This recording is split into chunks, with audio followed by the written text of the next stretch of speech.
Kaéré à toutes et tous, jeune Massaliote. Nous allons reprendre le récit des guerres médiques là où nous l'avions interrompu la dernière fois, c'est-à-dire à leur commencement.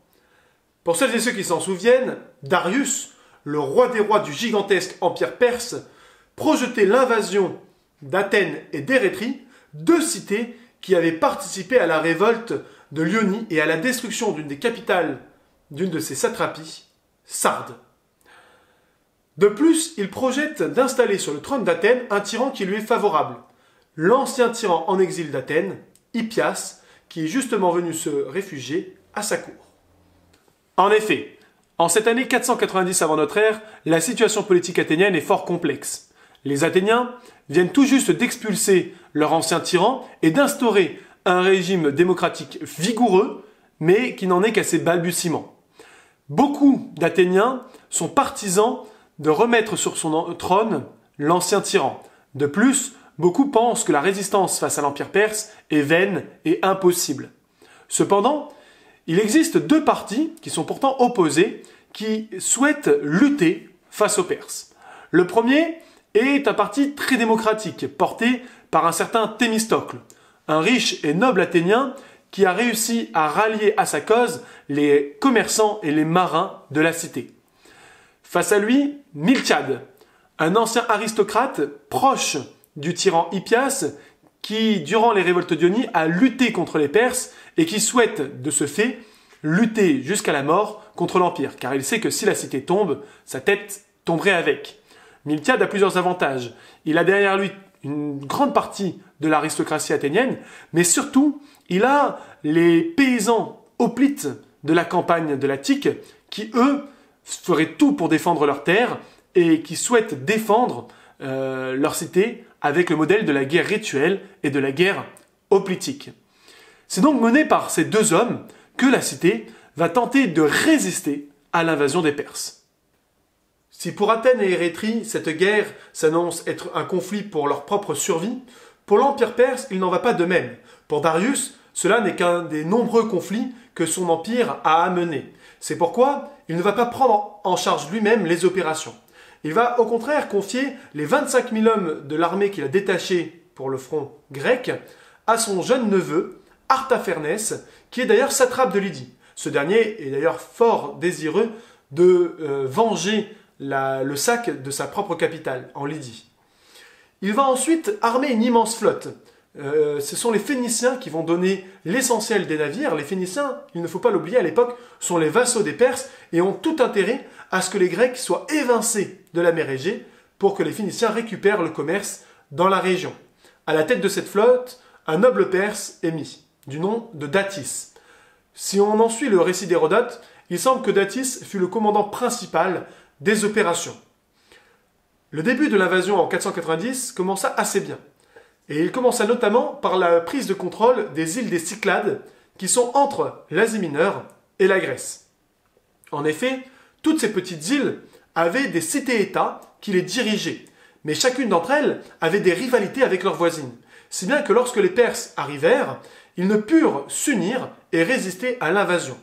On voit très bien dès le début des conflits et des guerres médiques que la désunion du monde grec, suite à des luttes ancestrales qui ont permis la naissance de la guerre rituelle, eh bien, suite à ces luttes ancestrales, ne peut s'unifier et a un désavantage face à l'immense empire perse qui, lui, a une politique dirigée dans un seul objectif, en l'occurrence la conquête d'Érétrie et d'Athènes, et qui bénéficie de toutes les ressources de son immense empire. Alors, les Cyclades vont tomber une à une, et ça va faire autant de têtes de pont permettant aux Perses de venir débarquer en Grèce. Il ne faut pas oublier que pour les Perses, si l'objectif premier est certes de punir Athènes et Érétrie pour leur participation à la révolte de Lyonie, en réalité pour Darius, cela s'inscrit dans un plan d'ensemble de conquête de l'Occident et des routes commerciales de Méditerranée. Les Cyclades, dans ce plan-là, sont un lieu essentiel pour le contrôle de la mer Égée. Les Perses débarquent alors en Eubée et vont assiéger la ville d'Érétrie. Mais le siège est de courte durée. En effet, au sein de la cité, des traîtres pro-perses vont ouvrir les portes et ainsi toute l'armée va envahir la cité. Nul ne va être épargné si ce n'est les traîtres. Et d'ailleurs, on va détruire la cité et déporter toute la population. Selon Hérodote, dont je vous lis ces lignes, les Perses firent la chaîne d'une mer à l'autre en se tenant par la main et traversèrent tout le territoire pour pouvoir dire au grand roi que nul ne leur avait échappé. Cette action est un acte fort au début de cette guerre.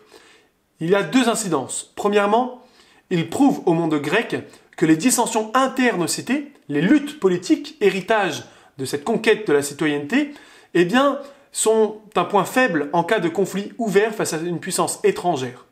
Deuxièmement, ce message indique aux Grecs qu'il n'y a que deux choix. Soit la soumission, soit la disparition pure et simple de leur civilisation, ou du moins de leur cité.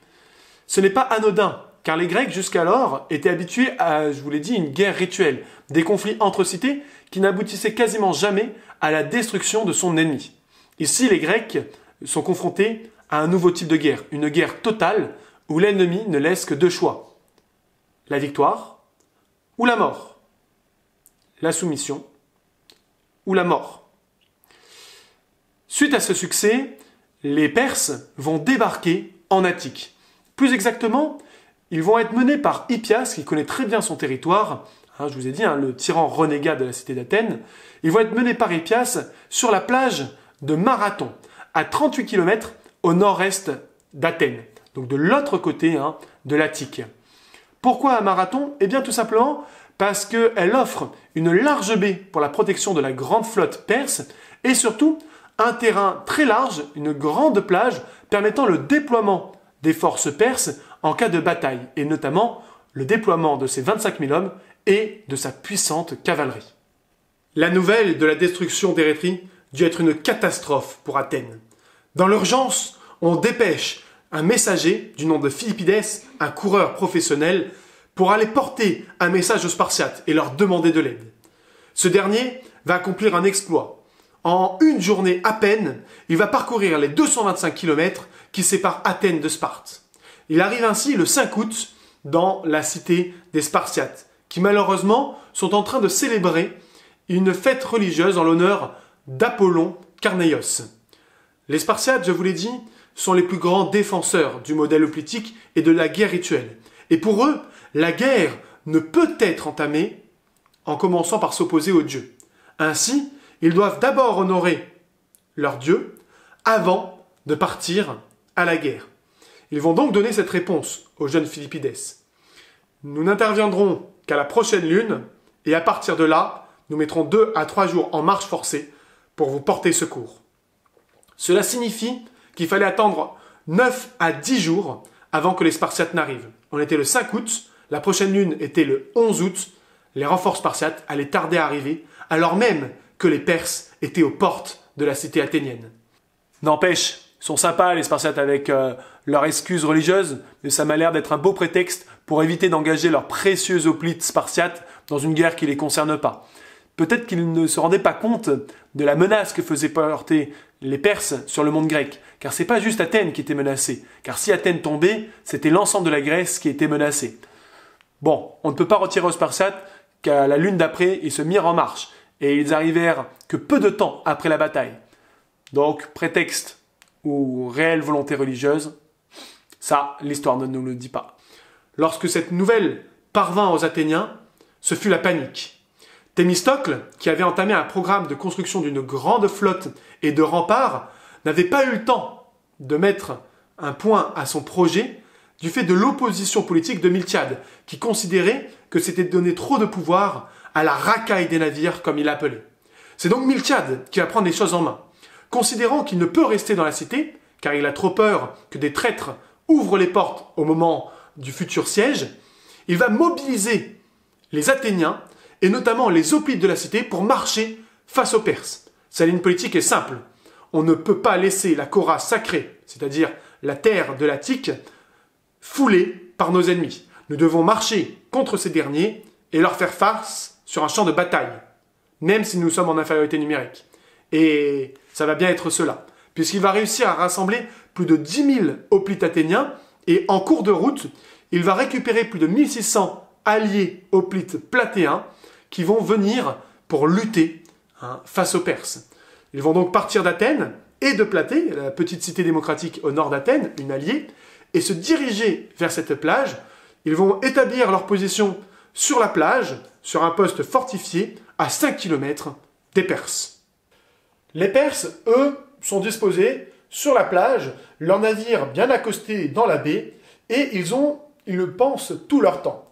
En effet, Datis, malgré un avantage numérique certain, 25 000 hommes face à 11 600, ne souhaite pas engager le combat. D'abord, il considère qu'attaquer une position fortifiée où des hoplites sont retranchés est suicidaire pour son armée, qui a tout intérêt à engager le combat dans un endroit avec de l'espace, donc sur la plage, et où sa cavalerie pourra manœuvrer.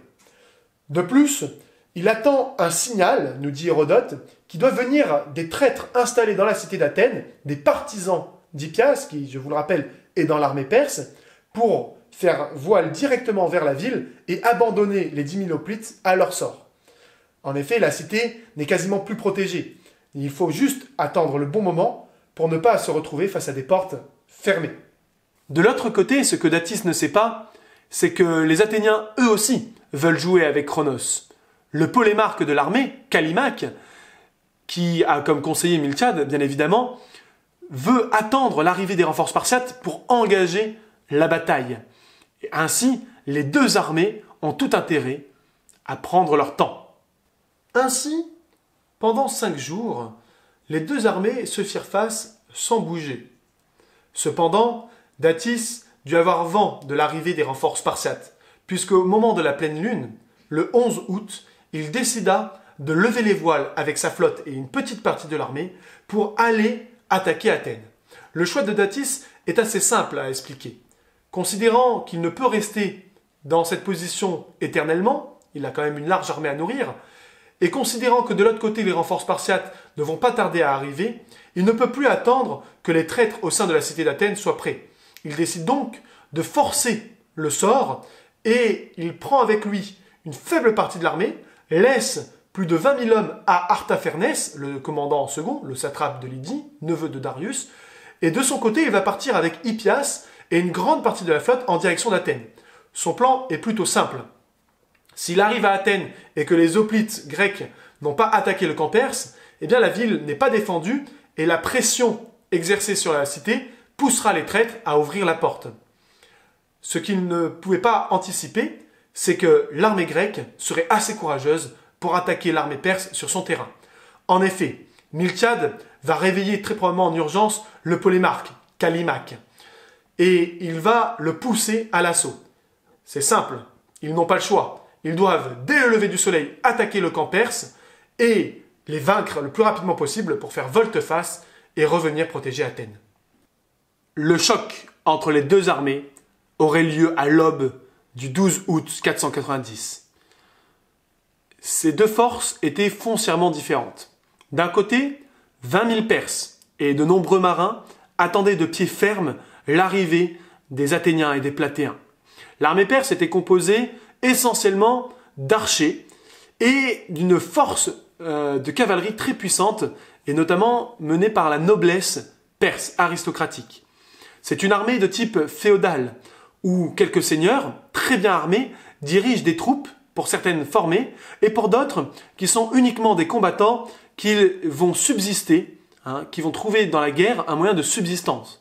Ce ne sont pas des citoyens qui se battent pour leur survie, mais bien des combattants qui obéissent à un seigneur et dont l'essentiel des revenus proviennent des pillages et de la solde que leur donne leur commandant.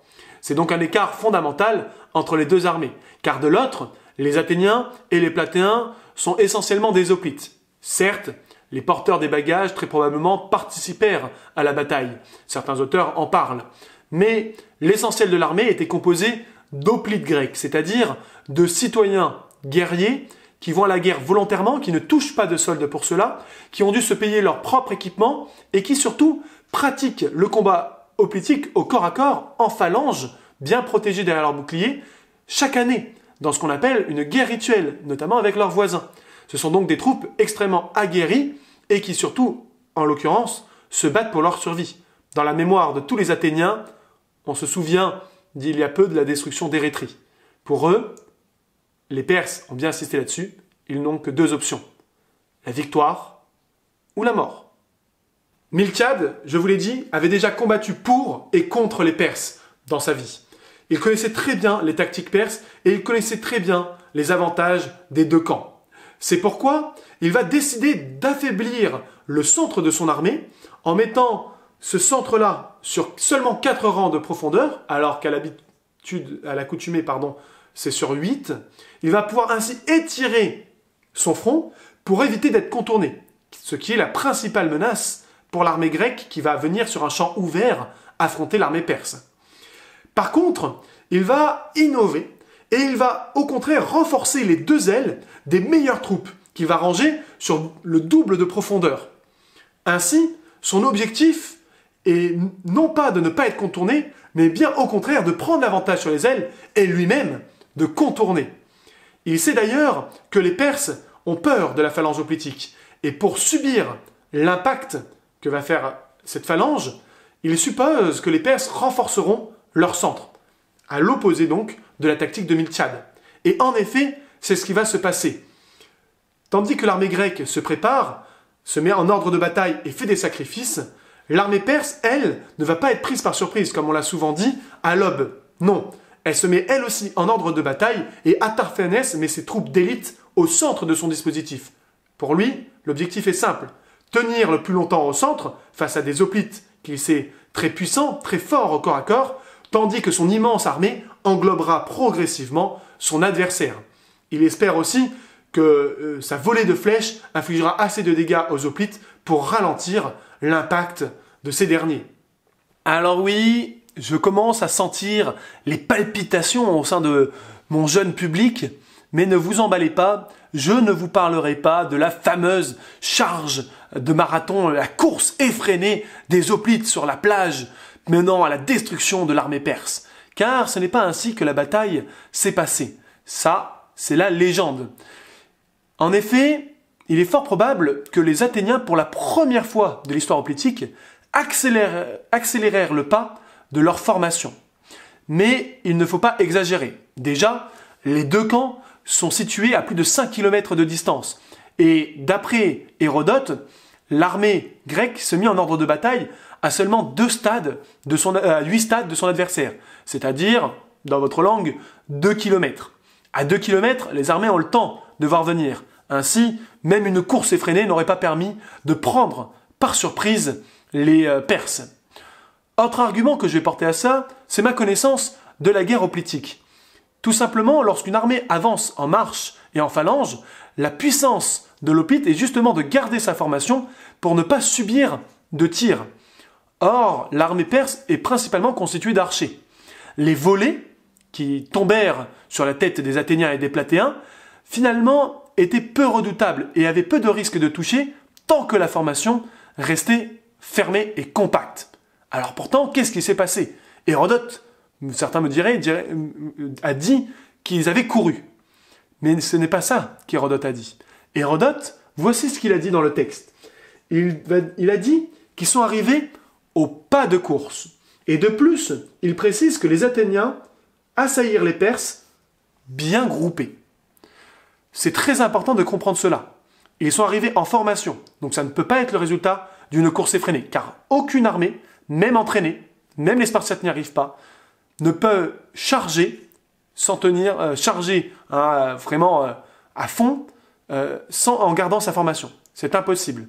On a testé énormément avec ma propre troupe d'hoplites et ça ne fonctionne pas. D'autres stratégos comme moi ont eux aussi essayé cette expérience et ça ne fonctionne pas. L'autre indication importante, c'est au pas de course.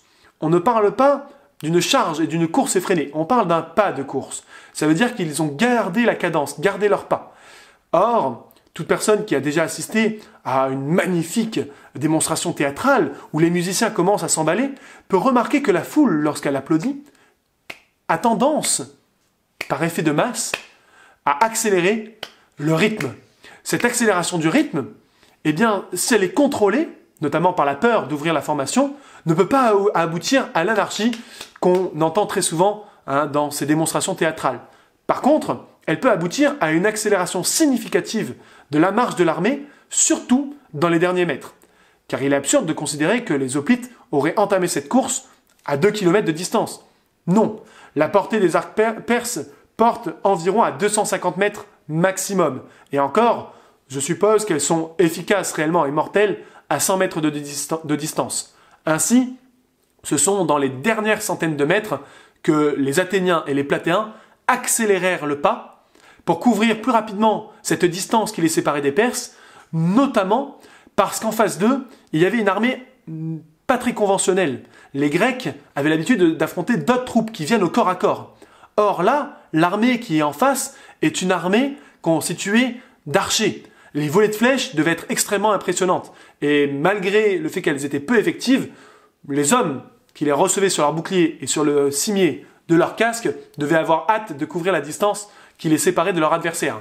De plus, lorsque deux armées hoplitiques approchent au corps à corps, dans les derniers instants, on a tendance à accélérer le pas pour donner plus de force à l'impact.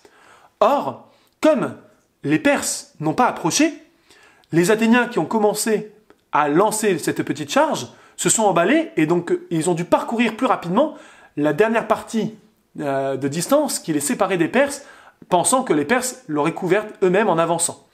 Donc c'est cet ensemble d'éléments qui, selon moi, me fait dire que non, les Athéniens n'ont pas couru un marathon à marathon. C'est faux. Ils ont accéléré leur pas, ça c'est certain, et ce fut déjà assez exceptionnel pour que Aristophane, dans sa pièce de théâtre, dise « On a couru ». C'est donc en bon ordre que la phalange hoplitique impacta la formation perse. Le choc fut terrible, surtout au centre, où les hoplites athéniens, je vous rappelle, étaient rangés sur seulement 4 rangs de profondeur. Le combat, dans cette zone, fut terrible et sanglant. Les Perses finirent par prendre l'avantage et à faire reculer l'armée athénienne. Mais j'insiste, et les chiffres nous le montrent par la suite, les Athéniens ne rompirent pas leur rang. Ils se contentèrent d'absorber le choc et de reculer face à la poussée perse. Mais sur les flancs, c'était une toute autre histoire. La puissance de l'élite athénienne, rangée sur plusieurs rangs de profondeur, 8, a détruit les ailes des Perses.